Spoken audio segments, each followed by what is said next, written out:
Este é um tema muito complexo que nós temos de tratar hoje e é bem atual porque hoje há uma série de alternativas que configuram a família. A grande questão é como essas alternativas podem ser compreendidas à luz dos ensinos bíblicos. Claro, as grandes questões são, mas a cultura muda, os costumes humanos mudam, sem dúvida nenhuma. Nós temos aí hoje a realidade virtual, temos uma série de sofisticações na vida que trazem benefício até para nós. A grande questão é onde nós podemos localizar a verdade perene, isto é, a verdade permanente. Que apesar que existem mudanças culturais que afetam desde questões simples como a nossa vestimenta, mudam também questões mais complexas, que é o nosso comportamento e o trato com o próximo. Nós projetamos há pouco um filme que é resultado de um programa da TV Globo, em que vocês veem quando uma menina colocada diante da questão de definição de papéis no lar, filha adotiva de um casal gay, ela ficou sem saber como responder quem era o pai e quem era a mãe. Claro que muitas vezes aí a grande questão é porque a cultura impôs aquilo àquela menina. Será que é a cultura ou será que é uma matriz que existe em nossa mente? Nós mudamos o nosso celular e quando muda o celular, você liga a primeira vez, ele faz uma checagem para ver se o sistema está atualizado. Já viu isso? Quando você compra o celular, atualizar o sistema. O que é atualizar o sistema? Todo computador, o celular hoje é um computador, um smartphone, ele na realidade tem o que a gente chama em formato de firmware, que é o sistema básico que faz digamos, o celular funcionar. Em cima disso existe o sistema operacional, os dois funcionam corretamente. A hora que você aperta o botão de ligar, vem um sinal eletrônico que que o firmware vai dizer, apertou o botão de ligar e desligar. O que eu faço? Ele diz, o sistema operacional recolhe e executa. Tá? Então hoje esse firmware e o software, no caso de Android, no caso de... eles estão juntos, no caso do iPhone eles estão juntos. Então esse firmware, na realidade, é a essência do computador ou a essência do tablet ou a essência do smartphone. O que eu quero dizer com isso? Eu quero dizer que nós temos dentro de nós um firmware, temos uma gravação de princípios essenciais que são o suprassumo da nossa vida, da nossa existência. Tá? Um psicólogo muito famoso, nós temos aí uma psicóloga na classe, né, chamado Carl Gustav Jung, fala dos arquétipos. Os arquétipos, na definição dele, que nós trazemos para esse conceito aqui, poderíamos chamar de esses princípios essenciais que marcam a raça humana. Então eu estou agora sequestrando um termo de Jung e trazendo para o campo da teologia e da filosofia. Então nós temos arquétipos, isto é, a gente pode falar na linguagem da filosofia, construtos, isto é, informações essenciais que todo ser humano tem, que demonstram ser humano, demonstram ser um ser humano, tá? O instinto da sobrevivência, o instinto da valoração pessoal e, por que não, também o instinto da família. Minha esposa também, psicóloga, um dia estava fazendo uma observação interessante, ela viu ali dois homossexuais tal, e disse que interessante, né? Sempre um faz o papel do homem e outro faz o papel da mulher. É muito interessante essa matriciação que existe em si. E essa garotinha, muito pequenininha, portanto, com uma influência muito pequena da cultura, apresenta essa função arquetípica, né? Desculpem os psicólogos aqui que poderão assistir o nosso vídeo, eu não estou falando necessariamente de Jung, estou falando da sequestração, do sequestro que eu fiz do termo de Jung, do conceito de Jung, para a nossa explicação tanto teológica, também filosófica em si e cultural, né? De qualquer maneira, o que acontece?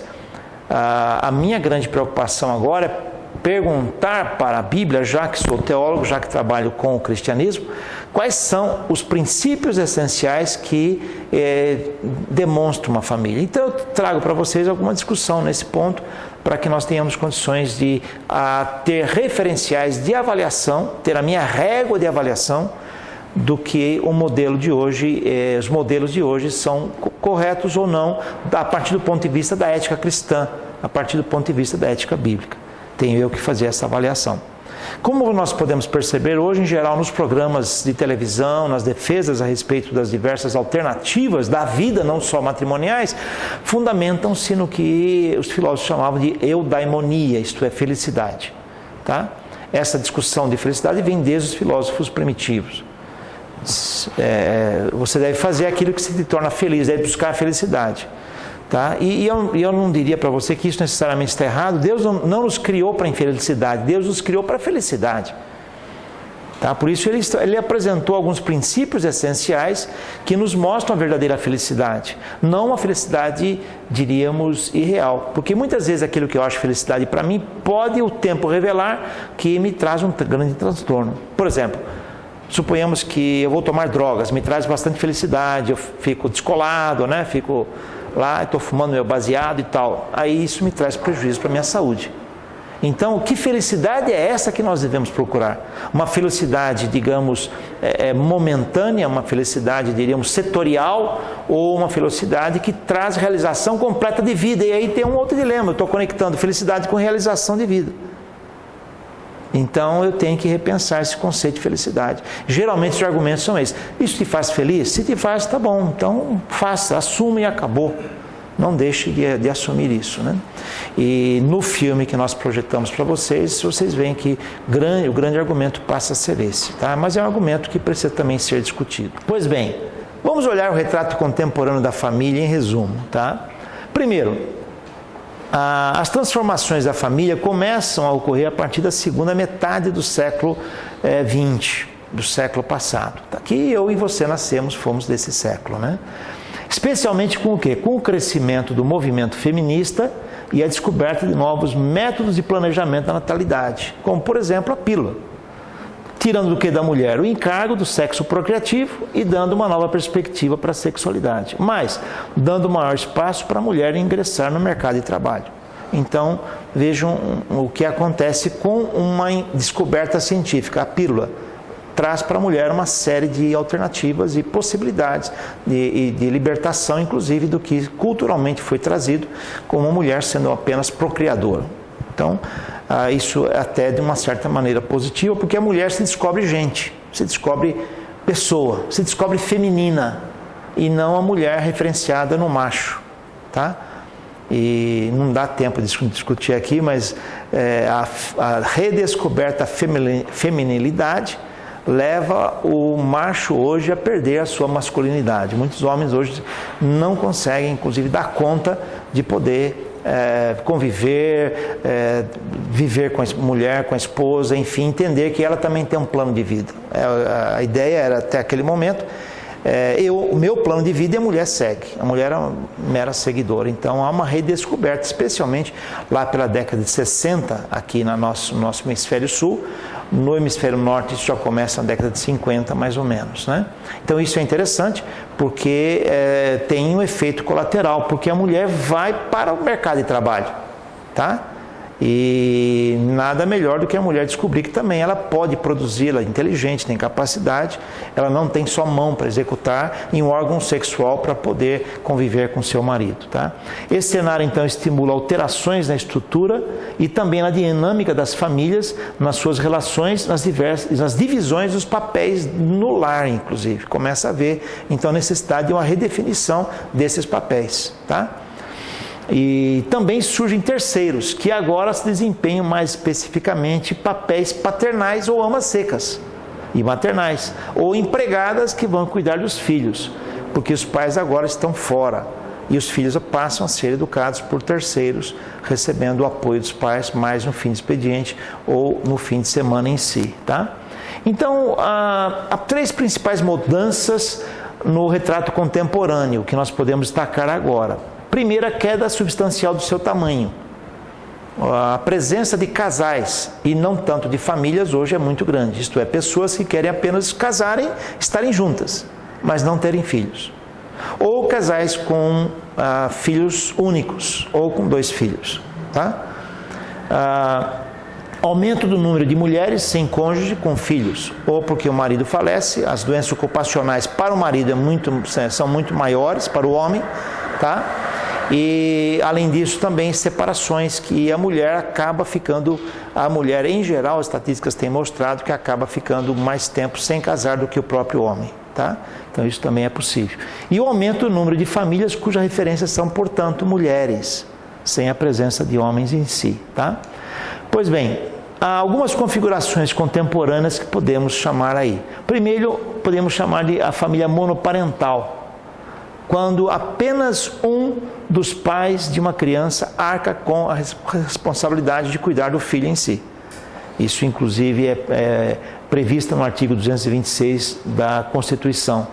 Tá? Muitas vezes ocorre uma separação e, em geral, os filhos acabam ficando com a mãe, mas podem ficar com o pai. Então, isso é chamado de família monoparental, isto é, só tem um pai em si cuidando, ou uma mãe em si cuidando.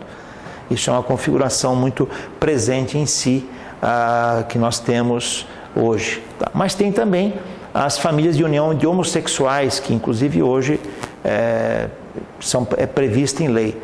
Há até dificuldade, dentro da nossa perspectiva teológica, de chamar isso de família. É uma união homossexual e não família homossexual.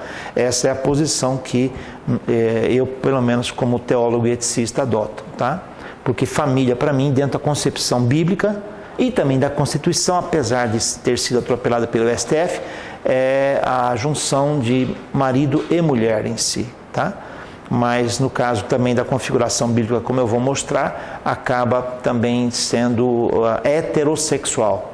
Portanto, eu prefiro chamar de uma união homoafetiva. Eu evito falar a palavra homossexualismo, porque o ismo sempre é pejorativo.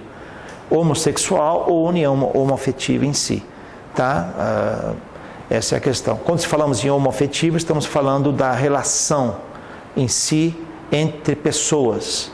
Quando falamos homossexual, estamos falando da configuração. É assim que eu faço a diferença. Há outras pessoas que fazem diferenças também de outra forma, tá? Nesse caso, então, homossexuais estão tendo seus próprios filhos, quer dizer, não eles procriando, mas adotando em geral. Mas há um caso agora que aconteceu recentemente na Argentina, em que uma das pessoas teve filho em si mesmo, do outro que era, na realidade, homem que se tornou mulher. Olha só a confusão, né? Ele era macho, tá? Se tornou mulher, mas antes disso tiveram relação e ela teve um filho dele que agora é mulher. Tá? Então são situações que acontecem. Eu tenho recortes de jornais para mostrar isso para vocês. Vocês viram isso, essa reportagem? Algumas pessoas viram, né? E então assumem um papel muitas vezes nesse tipo de união. Em geral, um assume o papel de homem, o outro assume o papel da mulher, dentro daquele conceito de matriciação que eu falei para vocês. Há também a união consensual, outro modelo de configuração contemporânea, e a união estável prevista em lei. Não há um casamento em si, mas é uma união consensual. Aliás, isso é muito comum hoje. Pessoas vão morar juntos, né? E a gente ouve N testemunhos de pessoas, não, nós moramos juntos só, né? E não se casaram do ponto de vista jurídico, mas moram juntos. Então, seria uma união consensual também considerada nesse sentido. E união estável também, isso quando há, e temos a nossa jurista aqui, né, que é a Andréia, poderia explicar para a gente melhores detalhes, quando um dos cônjuges acaba tendo uma união fora do casamento e essa união acaba se tornando estável, isso é reconhecido legalmente em si. Também é outra possibilidade. Vejam que as alternativas se multiplicam a cada tempo, tá? Mas existem também casais sem filhos. Veja que eu não chamei de família, porque nós chamamos de família quando temos a presença de filhos, né? Então isso tem aumentado bastante. Mas tem também as famílias reconstituídas, que são de múltiplos casamentos com filhos de diversas origens. A pessoa se divorcia e depois de um tempo casa com uma outra pessoa. Então isso tecnicamente chamamos de famílias reconstituídas. No filme que eu projetei para vocês, nós tínhamos possibilidade também de passar um tipo desse de família reconstituída. É que o tempo foi curto, não foi possível passar isso, tá? Bom, agora chegou o momento de nós discutirmos o retrato da família dentro do ambiente e dentro da conceituação bíblica em si. E eu procuro tomar bastante cuidado para trabalhar entre a concepção cultural, tá? Vocês vão ver isso, e o que nós chamaríamos de construtos ou de princípios essenciais que nos trazem o que seria realmente uma família, tá? Então, vou tentar trabalhar e mostrar para vocês isso. Em primeiro lugar, nós vamos trabalhar com a criação, tá? Na criação em si, nós temos a configuração, Gênesis 1, 2 e 3, nós temos a configuração, em primeiro momento, de heterossexual, macho e fêmea. Então, não há na Bíblia alternativa a possibilidade de uma família ou de uma união homoafetiva ou homossexual, e sim heterossexual, tá? Em segundo lugar, monogâmica, isto é, os dois terão uma só carne. Deus não criou duas Evas para Adão e não dois Adãos, né? O Adão, sei lá qual seria a pronúncia, para uma Eva. Foi um para um, uma para um para uma, tá? Esse é o ponto essencial que vocês precisam considerar. Perene, considerando que o natural do matrimônio é o casamento até que a morte os separe. É claro que hoje existem diversas situações que tornam a vida, às vezes, os relacionamentos estarem irrelevantes. E hoje não é até que a morte os separe, mas até que a satisfação dure, né? A questão do divórcio, nós não tratamos aqui, quem sabe na próxima classe de aconselhamento, pós-aconselhamento, eu incluo esse assunto. As questões ligadas ao divórcio em si é outro tema complexo em si, tá? Mas eu diria para você que há situações em que a Bíblia vai trabalhar isso, Jesus e Paulo especialmente, com o divórcio como uma exceção, tá? Então o divórcio é uma exceção e não é o princípio essencial. Há situações que levam ao divórcio e nós não teremos tempo de tratar aqui, quem sabe numa outra aula nós podemos tratar. Isso é bem interessante você trabalhar com os conceitos bíblicos, com o que Jesus fala, o que Paulo fala e os conceitos gerais bíblicos sobre o assunto e depois você mostrar como ele funcionaria hoje. Numa outra ocasião vamos trabalhar, vocês vão ver que o assunto não é tão obscuro assim, mas do ponto de vista bíblico, o princípio é o casamento até que a morte o separe. Pode haver uma exceção, sim.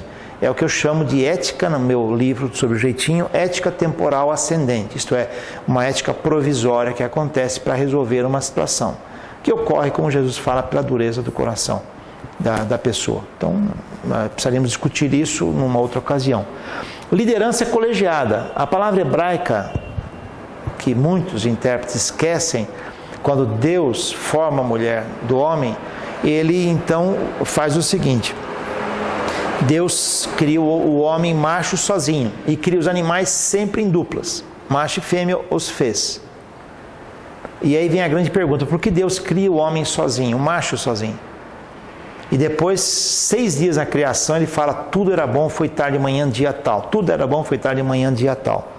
É interessante notar que em Gênesis 2:18, Deus diz: não era bom, não é bom que o homem esteja só. Tudo era bom, mas não é bom que o homem esteja só. A palavra homem aí, ela é a palavra Adam. Adam é Adão, ou não é macho necessariamente, é natureza humana. Ser humano. Não é bom que o ser humano esteja só. Isso me leva a uma interpretação da seguinte ordem: não é bom que a humanidade seja composta só de machos. Tá? Em outras palavras, a partir disso eu já deduzo que a mulher não foi criada para completar o macho, mas para completar o que faltava para a humanidade ser humanidade. Digamos, o arquétipo que, usando essa palavra Jung aplicada no meu trabalho, esse arquétipo indicaria o seguinte: não há como o ser humano viver isoladamente só como macho, é preciso ter também a fêmea.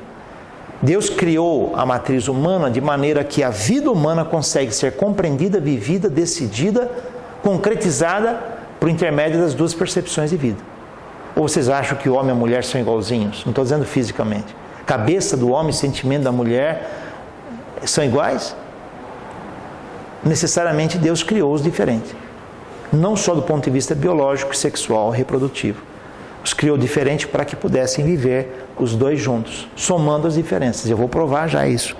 Vejam bem, quando Deus fala não é bom que o homem esteja só, em seguida ele fala, a tradução antiga, as traduções Almeida e em diversos idiomas, diz: far-lhe-ei uma adjutora, que lhe seja idônea. Tá. A palavra auxiliadora no hebraico é essa aqui, ó, Ezer.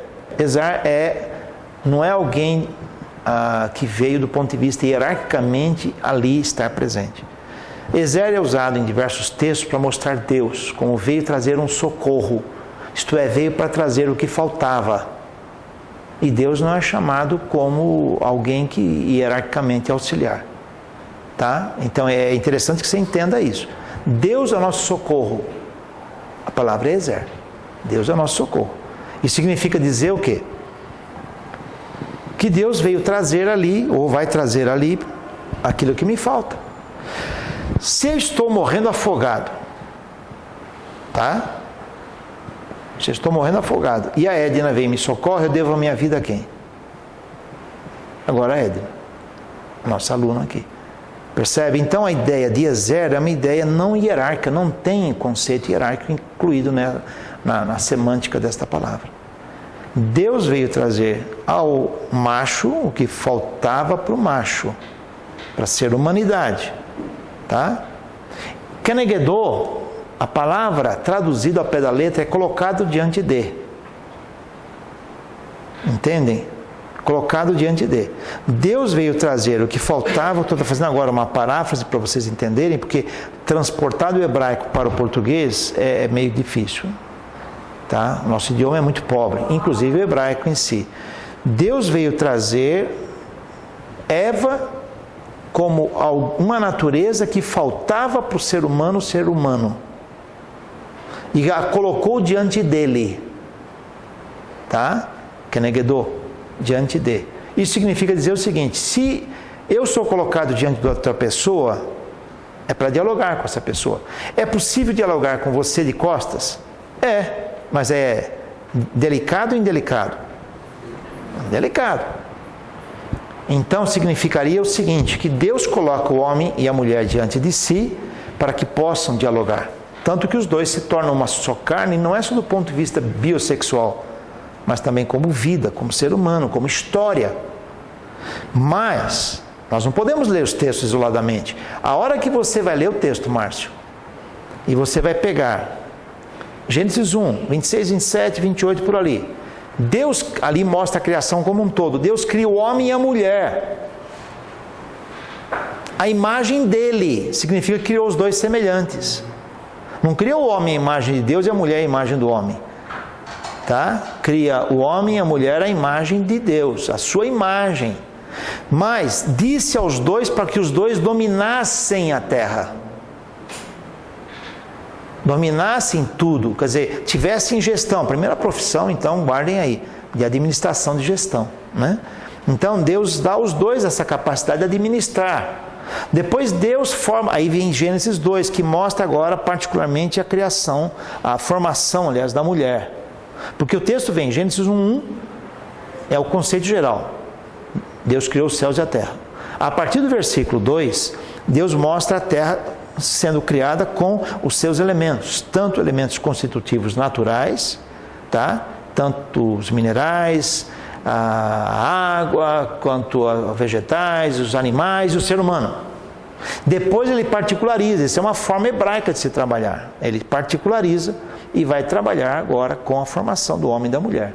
Então vocês têm que entender o texto nessa sequência. Ora, Deus cria os dois à sua imagem. Aos dois dá a capacidade de dominar, gerenciar. Não dá ao homem, você vai dominar e a mulher te obedece. Não, é aos dois. Depois cria a mulher para completar o que faltava para a humanidade ser humanidade. E coloca diante de. Os dois se tornam uma só carne. Entenderam a sequência? Deus não colocou a mulher embaixo do homem para olhar de cima para baixo, nem nas costas, nem no lado, frente a frente, diante dele. E aí vem o pecado em Gênesis 3. Tá? Gênesis 3, 16, 17, se me fala a memória, diz, para a mulher, o castigo que a mulher recebe, o teu desejo será para o teu marido e ele te dominará. Ora, até aquele momento o domínio era dos dois, face a face. Agora vem a liderança hierárquica. Ele te dominará, ele em cima e a mulher embaixo sendo dominada. Em outras palavras, para mim, esse texto, essa sequência de interpretação, me mostra diversas verdades. Entre elas, mostra que a liderança hierárquica vem depois da queda e não antes. Antes da queda, a liderança era colegiada, era consensual. Tá? Esse é um primeiro princípio de liderança que eu aprendo, já que a primeira profissão que temos na Bíblia, a primeira vocação que temos na Bíblia é a gestão, é a administração. A segunda é que a partir daí, Deus cria um arquétipo cultural, mostrando a mulher sempre como dominada. Em toda a cultura a mulher é dominada. Tá? Poderíamos avançar aqui nisso, mas nosso tema é família, eu vou só aplicar a família em si. Mas esse é o princípio essencial da criação. E para mim, se eu quero compreender a Bíblia inteira, eu tenho que ler Gênesis 1, 2, 3. Gênesis 1, 2, 3 mostra muita coisa. Tá? E nós deixamos muitas vezes de ler. Então, a liderança colegiada vem dessa explicação que eu digo para você. É relacional com Deus, os dois pela viração do dia iam conversar com Deus. Tá? Então era relacional dos dois entre si com Deus. E mais matriarcal, é aqui que a coisa pega. Porque a primeira família não era patriarcal, era matriarcal. A coisa pega aqui. Porque o texto bíblico diz em Gênesis 2, 24, deixará o homem, o pai e a mãe e se unirá à sua mulher. Deixará o seu pai e a sua mãe e se unirá à sua mulher. Ele vai se unir à mulher, então a família é matriarcal. A mulher passa a ser a matriz em si. E a grande pergunta é, por que não o macho? Dedução minha, tá? Dedução minha. Porque nesse caso, a família como um ambiente de acolhimento, de foco afetivo e diálogo. Diferente da racionalidade e objetividade do macho. Essa é a percepção que eu tenho. Deus gostaria, ou queria, ou desejou no plano original, e Deus não falhou por isso, o ser humano é que se rebelou contra Deus, portanto os desastres que temos na família são por falta muitas vezes de acolhimento, foco afetivo e diálogo. Ou estou errado? Quanto mais acolhimento, foco afetivo e diálogo, mais crescimento temos. Tá? Então, até a danação, desculpa falar essa expressão, né, da família, as consequências que temos da família ao longo da história, vêm por desvirtuamento dessa concepção, porque a primeira família, na matriz divina, era matriarcal. E aí? Está no texto bíblico, eu não posso mudar o texto bíblico, não me peçam para fazer isso. Deixará o homem pai e sua mãe e se unirá à sua mulher, tornando os dois uma só carne, uma só vida. Não só uma junção sexual em si, tá? Pois bem, após a queda, o que acontece após a queda? Após a queda, temos aí o conceito patriarcal, tendo o macho como cabeça do casal. Tá? Agora, o cabeça aqui não é no conceito bíblico, eu vou explicar para vocês daqui a pouco. O cabeça do ponto de vista jurídico moderno, como comando do casal em si, tá? Gênesis 3,16 diz, e a mulher disse, o teu desejo será para o teu marido e ele te governará. É um comando hierárquico em si. Aí vem a poligamia, tá? Especialmente com o conceito de poliginia, um conceito em si de poliginia. E mais, aí vem o conceito de uma vida em comunidade patriarcal. E não mais matriarcal em si, tá? E também vem aí o divórcio. Na minha opinião, o divórcio acaba sendo introduzido na vivência humana por causa desses distúrbios da matriz original de Deus. Tanto que Jesus fala pela dureza do vosso coração, tá? Ok? Avançando um pouquinho mais, nós vemos o retrato contemporâneo no retrato contemporâneo da família, temos que olhar a família no Novo Testamento. Dá-me a impressão, usando uma terminologia da sociologia contemporânea, que nós temos no Novo Testamento a família nuclear, tá? Família nuclear, que Efésios 6, 1, 3 fala de pais e filhos, não fala mais agora de uma família patriarcal. Pais devem não provocar erros dos filhos, os filhos devem obedecer aos pais e assim por diante. Então mostra muito essa relação pai-filhos, tá? Dá-me a impressão que ali temos já traços do conceito mais recente, eu não diria tão recente assim da sociologia, né? Mas do meados do século passado para cá, de família nuclear em si, tá? Aí temos também o casamento paralelo, eu coloco entre parênteses ali, entre aspas, alas, porque de 1 Timóteo 3,2 fala não, ser marido de uma só mulher. Aí você fala, caramba, que história é essa? Aí você vai pesquisar no contexto histórico daquela cultura, não existia poligamia naquela cultura greco-romana, mas existia concubinato, consentido. Isto é, o marido tinha a mulher, a matriz, e tinha a filial também. Tá? Então isso era consentido. E muitos desses maridos, uma das interpretações, inclusive de D.A. Carson, né, tem essa interpretação, um dos textos dele, e uma das ideias é que muitos se convertiam e iam para a igreja, viver na comunidade. Ao viver na comunidade, eles descobriam que realmente o casamento iria ser com uma mulher só, mas estavam com as duas mulheres, e uma mulher sendo liberada, ela cairia para o mundo, iria para a prostituição, seria desprezada, etc, etc. Então se mantinham as duas mulheres. Tá? E aí o que acontecia? Paulo queria criar uma liderança adequada à matriz bíblica. Então ele fala que para ser líder da igreja deveria ser marido de uma só mulher. Então ele voltava ao conceito bíblico da matriz pré-queda, que seria a monogamia em si.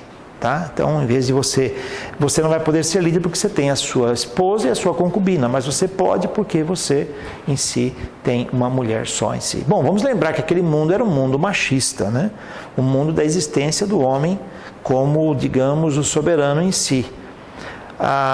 Em algumas culturas do passado, inclusive circundantes do texto bíblico, a mulher sequer alma tinha, sequer contada era, tanto ela quanto as crianças. Em algumas culturas até os velhos não eram contados.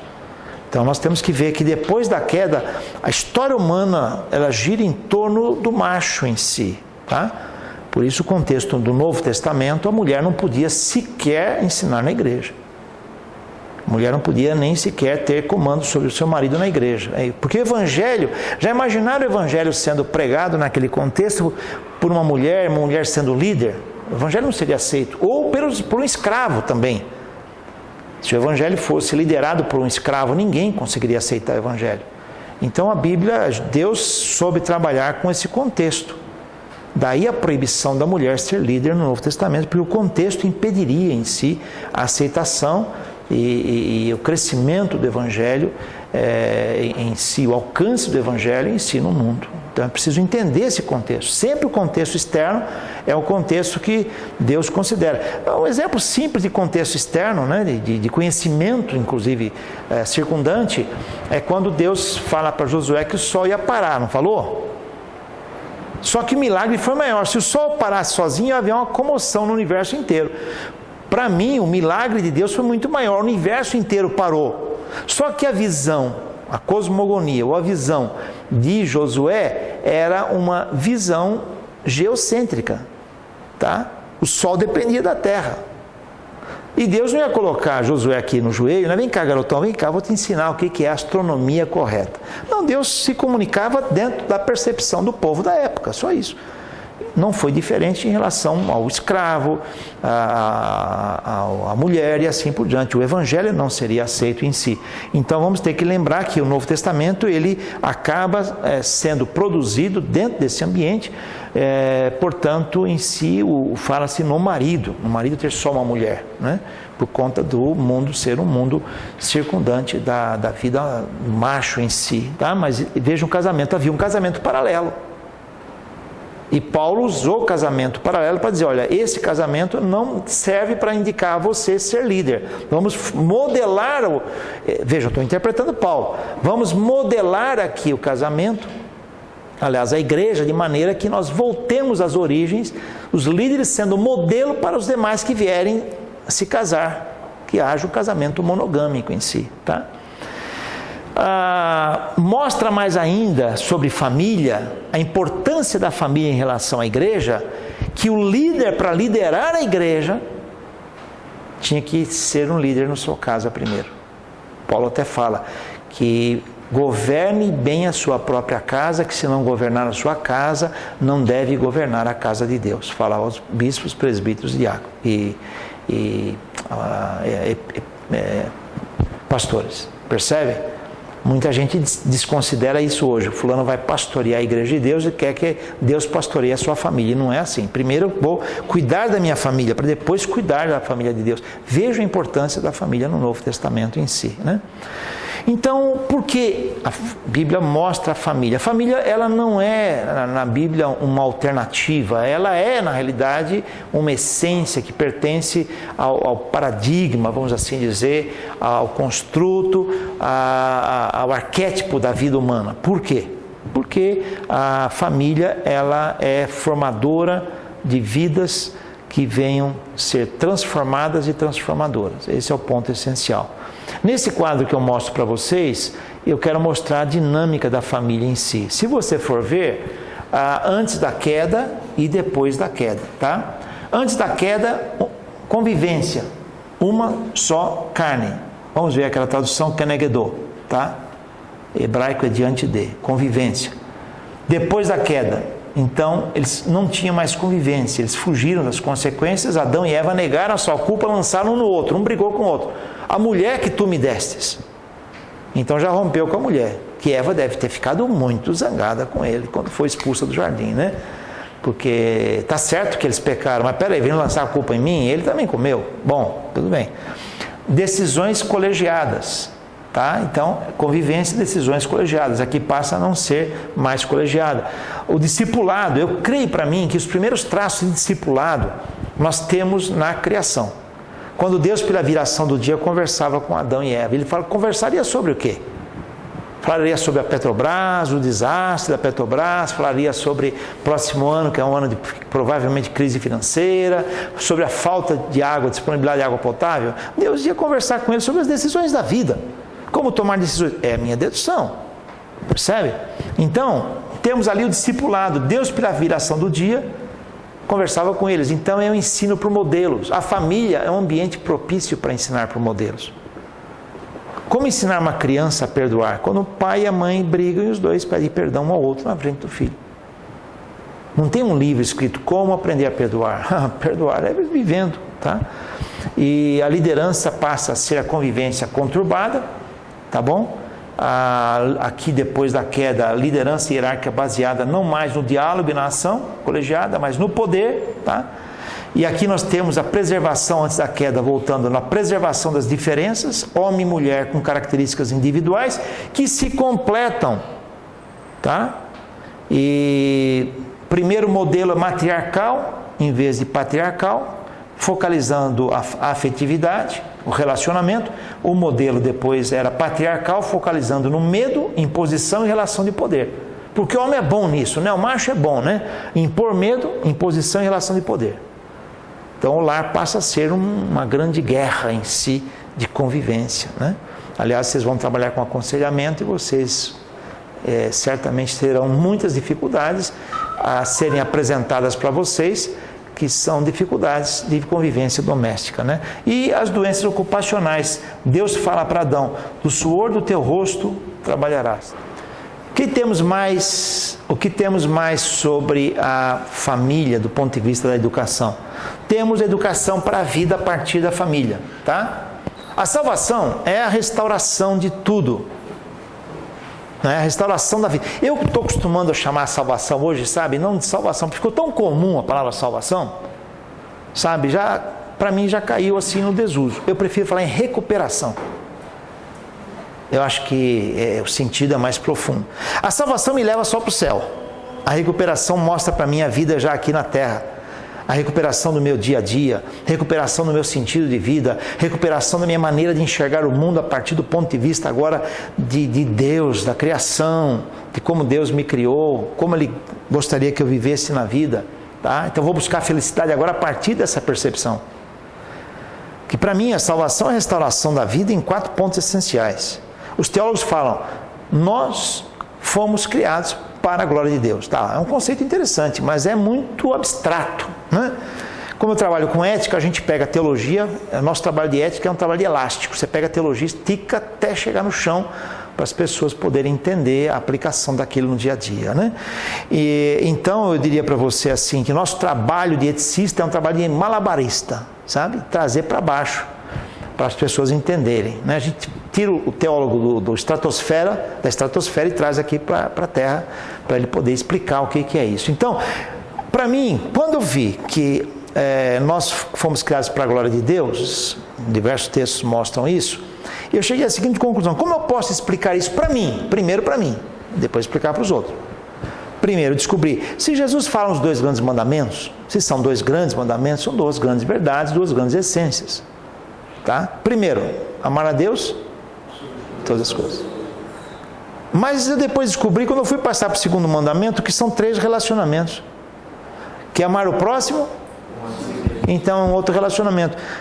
Relacionamento vertical, eu e Deus, relacionamento recíproco, eu e eu mesmo, desculpa o erro de português aqui, tá? E o relacionamento com o próximo, que vai partir dessa referência do meu relacionamento comigo mesmo. Se tem um sentimento de inferioridade, vou considerar o próximo sempre maior que eu e eu sou nada, Zé ninguém, Zé Mané. Se eu tenho um sentimento de superioridade, vou considerar os outros ninguém. Então devo ter uma autoimagem equilibrada. Romanos 2, capítulo 2, ninguém pensa em si mais do que convém pensar. Aliás, Romanos 12, 3, tá?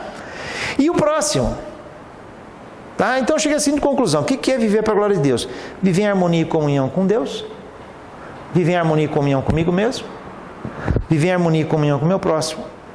A hora que eu estava pensando isso, eu olhei para o chão e falei: puxa, não estou no ar, eu estou pisando na natureza que Deus criou, estou sobre ela, ela é meu suporte. Então, quarto princípio, vocês podem criar outros, eu descobri outros na Bíblia, mas eu descobri esses 4 que sintetizam para mim, que é viver em harmonia e comunhão com a natureza.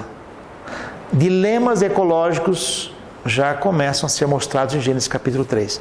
Eu notei que em Gênesis 3, quando houve a queda, houve ruptura desses 4 elementos essenciais, esses 4 critérios. Tá? Então, quando Deus cria a família, nós caímos, Ele nos dá a recuperação. Para quê? Para voltar a esse estado de viver, para cumprir esses 4 princípios essenciais que mostram a razão e sentido da minha vida. Nesse ponto, vem então a ideia de que a salvação, ela passa a ser importante na família, que eu prefiro chamar de recuperação, porque ela passa a trazer na família um grande centro de recuperação de vida, não só física, não só emocional, não só mental, mas espiritual. E aí vem uma pergunta: por que Deus se vale do povo hebreu, do povo israelita, para descrever todo esse cenário, toda essa situação? E eu cito alguns exemplos, entre outros. Primeiro, porque a importância da família na formação do caráter da história no povo judaico é fundamental até hoje.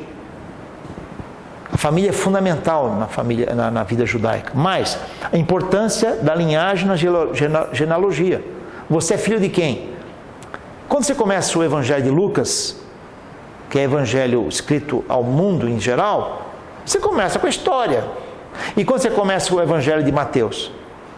Genealogia. Por quê? Para falar desse tal de Jesus, eu tenho que provar de onde ele é, de que famílias ele vem. Então começa com a genealogia. Perceberam? Na minha opinião, Deus se utiliza da cultura judaica ou hebraica, se pegarmos no começo, ou israelita, né? Porque a família passa a ser preponderante e fundamental. Vejam aí. Mais ainda, o papel do ensino bíblico no lar é fundamental na Bíblia. Deuteronômio 6, 1 a 9, que é um texto que eu vou citar já para vocês na conclusão, mostra que eu devo falar da palavra de Deus aos meus filhos quando me deitar, quando me levantar, quando estiver sentado em casa e andando pelo caminho. Por quê? São 4 momentos em que a nossa mente está em ponto morto. Quando você vai dormir, você se desconecta, usando uma linguagem moderna, tá? E nessa hora, então, se eu falar da palavra de Deus, aqueles detalhes, aqueles dados, aquelas informações, aqueles signos, usando aqui uma linguagem mais recente, vão impregnando a minha mente. Quando eu acordo, né? Quando eu acordo, eu acordei, que horas são? Primeira pergunta que a gente faz, né? Ou já é dia? Aí se eu também ouço a palavra de Deus, mesma coisa. Quando eu estou parado em casa, sem fazer nada, ou no trabalho, com a palavra de Deus, e andando pelo caminho, com a palavra de Deus, porque eu não posso andar pelo caminho, e muitos até andam em celular, né, e bate carro, etc., mas normalmente nós estaríamos com a mente em ponto morto, prestando atenção ali. Poderíamos estar falando da palavra de Deus também. E desses 4 momentos, 3 ocorrem na família. Perceberam? 2 Timóteo 3, 14 e 15, que nós vamos ler já para vocês, também mostra Paulo falando para Timóteo que desde a infância ele aprendeu as Sagradas Letras, mostrando o papel da palavra de Deus na família em si. Provérbios 22, 6, instrui o menino no caminho que deve andar e até quando envelhecer não se desviará dele. Provérbios 23, 24, quem ama o filho cedo o disciplina. E disciplinar não significa apenas usar a vara. A vara é o último recurso, que aliás hoje até o Congresso proíbe, né? Mas é o último recurso. O diálogo. Dá mais trabalho criar filhos com diálogo. Aquela família que eu mostrei para vocês ali, nós optamos, eu e minha esposa, a criar com diálogo. Como é mais difícil. Você tem que investir mais tempo, pagar o preço da paciência, ver o filho, a filha, nós tivemos só filhos, às vezes cometer um erro e não falar, tá vendo, não falei? Não, tem que ter paciência, olha, vamos corrigir, vamos avançar. Às vezes o filho dele também se arrepende do que fez, não poderia ter tomado a decisão, temos que estar juntos. Então, o diálogo é fundamental. Provérbios 29, 15, a criança entrega a si mesmo virá envergonhar sua mãe. Hoje os meios de comunicação dizem, você não tem o direito de dizer para o seu filho o que ele quer. Por quê? Eles não dizem, porque nós queremos dizer para o seu filho o que eles devem querer. Só isso. Tá? É só isso.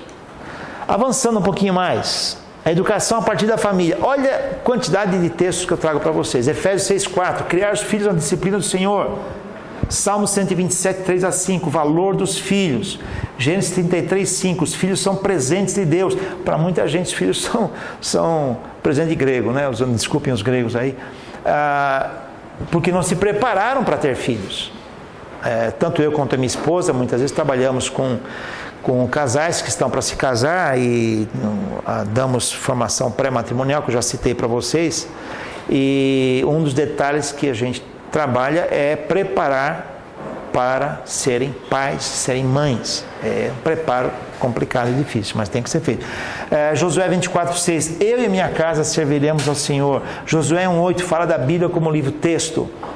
Como pais não podemos dar procuração ou delegar para alguém. Vou delegar isso para o pastor da igreja, para o educador religioso, ou para uma empregada doméstica, ou como a gente chama hoje, secretária. Porque a Bíblia diz, se alguém não tem cuidado dos seus, especialmente os da própria casa, tem negado a fé.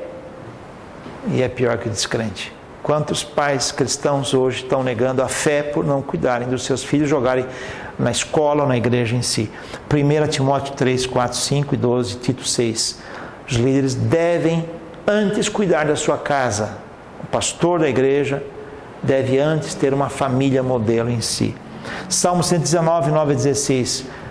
O texto ali é um bloco de 8 versículos que vai falar sobre guardar a palavra de Deus. O texto central é guardar a palavra de Deus no meu coração para não pecar contra ti. Isso ocorre no lar em si, tá? Bom, papel dos pais na formação dos filhos. Vemos aqui a ação e como isso ocorre. A instrução, como ocorre? O que você diz? O que eu digo forma a matriz na mente dos meus filhos desde pequeno. E às vezes ocorre, a gente tem percebido isso em aconselhamento, que o pai ou a mãe mudam o comportamento, corrigem o comportamento, mas os filhos, ou o marido ou a mulher, continuam ainda pensando, ele é assim ou ela é assim. Para vocês verem como isso fica impregnado na nossa mente. Influência, o que eu faço? Faz o que eu mando, mas não faz o que eu faço, né? Como muitos dizem, no lar não há de ser diferente. Imagem, o que eu sou. Tá? Então, o que eu faço? Furando o sinal de trânsito, pagando propina para o guarda do trânsito, etc, etc. Meu filho está aprendendo, minha filha está aprendendo, se eu tiver filho.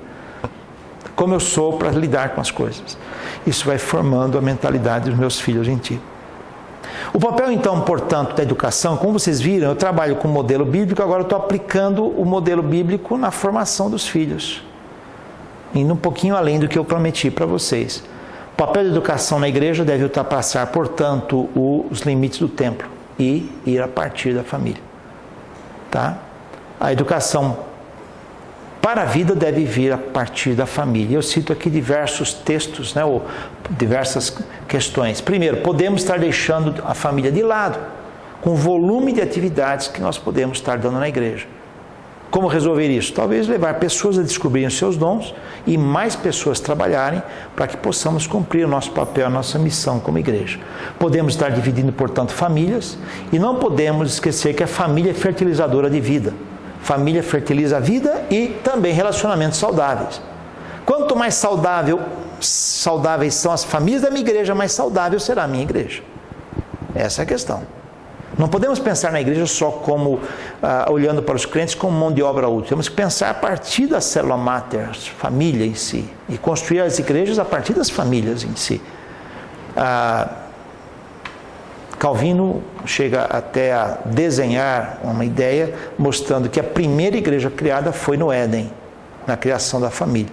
É uma possibilidade de pensarmos metaforicamente. A família é um ambiente, então, um laboratório de crescimento espiritual e psicológico e social. O que acontece? Hoje, nós temos que evitar que os filhos tenham frustração. Aí nós criamos filhos ansiosos, filhos egoístas. Tá? Eu e minha esposa tivemos que lutar muito contra isso. O filho deixou de fazer a lição em casa. Bom, vamos ajudar. Chegou uma hora, não, você não... mas eu vou tirar 0 amanhã. Pois é, você não quis cumprir o seu trabalho. Então agora você tem que ver que o não cumprimento de um princípio, de uma obrigação sua, um dever seu, é ver agora as consequências. Mas o que eu vou fazer? Eu sinto muito, vai lá em frente. Tá? Eu me lembro quando o filho mais novo teve que cumprir a idade militar, entende? E eu fui acompanhá-lo passo a passo. E, pai, eu não quero. Filho, é o caminho, vamos enfrentar. Entendeu? Ele foi indicado para o CPUR. Aí eu falei, agora é a sua opção. CPUR é Centro de Formação de Oficiais. Você foi selecionado para a nata. O que você quer? Aí ele decidiu não quero. Tá bom, sua decisão. Outro dia eu perguntei para ele, e aí? Pai, seria tão gostoso se eu tivesse ficado. Eu falei, pois é, você decidiu diferente, então é uma opção sua, filho. Não, tudo bem. Então tá bom, passou, entendeu? Mas é a questão, na época foi frustração, vamos estar juntos, diálogo, mas você que tem que enfrentar. Tá? É como você quando quebra o braço, né? Quando você quebra o braço, é você que vai ter que ficar engessado. Você pode orar por outro, você pode consolar, passar a mão na cabeça, dar uma aguinha, dar um remedinho, mas é o outro que vai ter que enfrentar. Né? Eu estou com o meu ombro aqui, que vocês sabem... Está lesionado, eu estou tendo que enfrentar as dores. Minha esposa me ajuda, ora por mim, me consola, vai junto comigo na fisioterapia, no médico quando ela pode, mas eu que tenho que enfrentar a dor sou eu. Então o lar é esse ambiente de acolhimento que vai ajudar os filhos a enfrentar. Como enfrentar uma frustração? Não tem livro que possa ler e aprender, pode até ter, mas é enfrentando. E você do lado, como pai e mãe, tá? A família como escola, eu citei para vocês, 1 Timóteo 3, 14 e 15. Tu, porém, permaneces naquilo que aprendestes e que fostes inteirado, sabendo de quem tens aprendido aqui, desde a infância sabes as sagradas letras. E Deuteronômio, aquele texto que eu citei para vocês. E ensinando os teus filhos, e delas falarás, a palavra de Deus, sentado em tua casa, andando pelo caminho, ou deitar-te ou levantar-te. Falando com os filhos, o tempo todo. Agora, num lar posto de gasolina que é muito comum hoje, como isso é possível? Né? O que é o lar posto de gasolina? Você só vem em casa para se abastecer, para tomar banho e dormir. Abastecer de gasolina, né?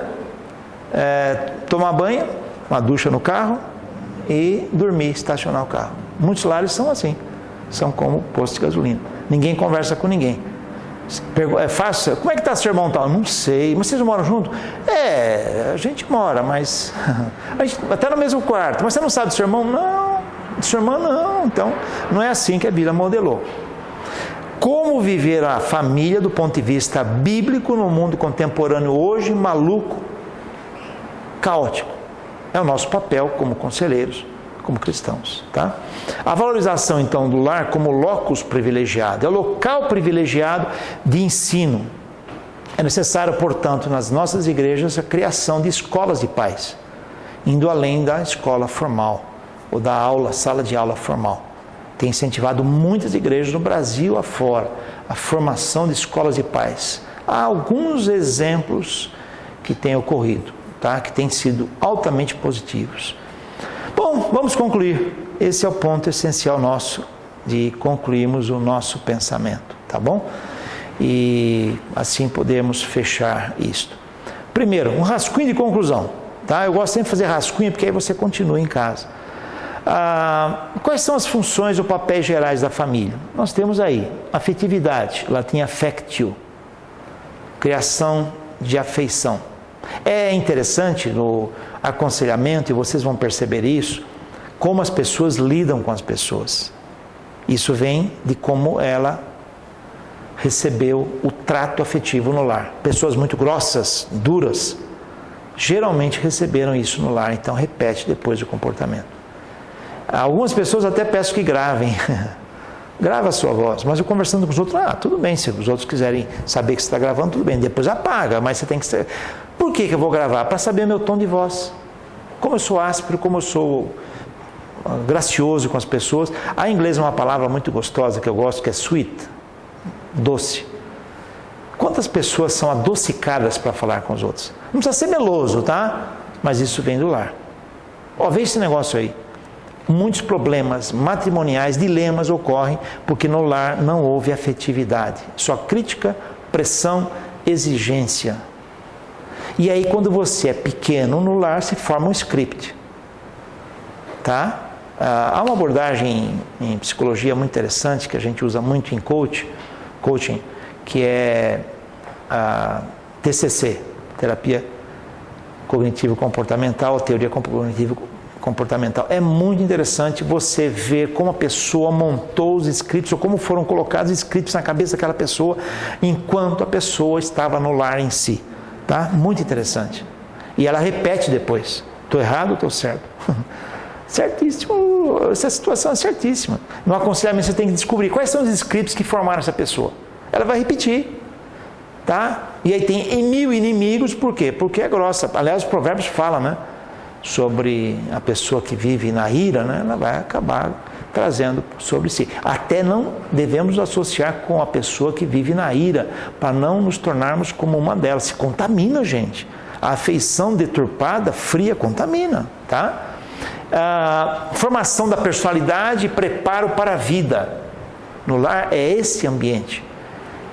Quando você forma a personalidade, aí eu vou em Piaget, que é um educador, trabalhar com a formação das fases da percepção moral. Muito interessante estudar isso em Piaget, como o desenvolvimento, a formação moral desde a criança até o adulto. E se nós descobrirmos isso, vamos ensinando os valores adequados para os nossos filhos, valores de vida em si, valores éticos, tá? E também preparo para a vida, para enfrentar decisões. Um dia meu filho mais novo estava enfrentando um dilema no emprego, que ele estava bem novinho mesmo, estava bem novinho. E eu falei, filho, e qual a saída que você acha? Lá vinha a formação de coach, né? Qual a saída que você acha? Sempre é uma pergunta, né? Qual a saída que você acha? Pai, eu não tenho nenhuma saída. Filho, vamos achar uma saída. Qual? Vamos orar por isso? Você faz um pacto comigo? Você já pensou, pai fazer pacto com o filho? Na hora a única coisa que me veio, filho, vamos fazer um pacto? Vamos orar. E oramos um mês, eu e ele. E um mês depois ele foi para um outro emprego. E se não fosse, aí eu vou trabalhar com ele para ele aprender a ter formação. A geração Y é a seguinte, o mundo é pronto, eu sou chefe, eu sou dono, eu sou mando, mas peraí, como é que eu faço para chegar onde eu vou? É uma geração fantástica, linda, mas precisamos ajudar essa geração. É mais difícil, mas precisamos. É a formação da personalidade no lar, tão necessária. Como isso pode ocorrer nos modelos contemporâneos de família, hein? Coisa pega. Locus de proteção social ao formar o indivíduo para a convivência com os outros e também no exercício da cidadania. Quando nossos filhos têm tensões no emprego, entre os amigos, no namoro, o lar é o locus de proteção social para a formação desse indivíduo. É essencial para isso, onde vamos transmitir valores, normas para a convivência, solidariedade, tá? Especialmente. E é o locus de promoção da saúde. Os pais sempre se preocupando com os filhos e os filhos se preocupando com uma boa saúde, uma boa alimentação. Aliás, o Brasil já é um país de obesos, de crianças obesas, inclusive, e ambiente de refúgio. Por isso que a Constituição fala da inviolabilidade do lar. Estou certo, doutora Andréia? porque o lar é o nosso abrigo. Agora, se o meu lar é um lar jaula, se o meu lar é um lar tribunal, lar jaula é onde cada um se sente preso, né? Se tranca no seu quarto e acabou. Ou no lar tribunal, em que a hora da refeição, uma verdadeira crise de brigas, né? Etc. Então, percebe? Então, é um local de refúgio. O filho, a filha, o marido, a esposa, tem uma crise no trabalho, na rua, etc. Eu quero chegar logo na minha casa. Por quê? Porque você é acolhido. É esse o ambiente. Perceberam? Educação, responsabilidade de quem? Da família em primeiro lugar, da igreja no cumprimento de sua missão, de todos nós, para todos nós. Educação, então, é considerar a igreja com o compromisso de preparar a família e os pais. Deve também ter um programa de educação orientado para a formação de vida e para o servir em si. Grande desafio, para nós concluirmos, é esse texto que eu sempre cito, Filipenses 2, 15, 16. Para que vos torneis irrepreensíveis, isto é, sem erros a serem repreendidos, sinceros, isto é, pessoas que dialogam, são transparentes, tá? Tem uma biografia como filho de Deus, portanto nos torna inculpáveis. No meio de que tipo de mundo? Uma geração pervertida e corrompida. Qual é o nosso papel nesse mundo? Resplandecer como luzeiros, como luz, mostrando o caminho e a palavra da vida. Aí temos um refrão mesmo, não sei como eu chamaria isso, de São Francisco de Assis. Senhor, faça-me instrumento de sua paz. Onde houver ódio, que eu semeie a paz. Onde houver injúria, o perdão. Dúvida, fé, desespero, esperança. Onde houver trevas, que eu semeie a luz. E onde houver tristeza, que eu seja o germinador da luz em si. Se quiser entrar em contato comigo, temos aí esses e-mails. Portanto, assim, nós temos condições de fazer uma comparação entre o modelo de família contemporânea, os modelo bíblico, e pegar o modelo bíblico e aplicar na formação em si de um lar estabilizado. Tá? Então, esse foi nosso papel hoje. De qualquer maneira, agradeço para vocês a atenção. Deus abençoe a todos e a todas.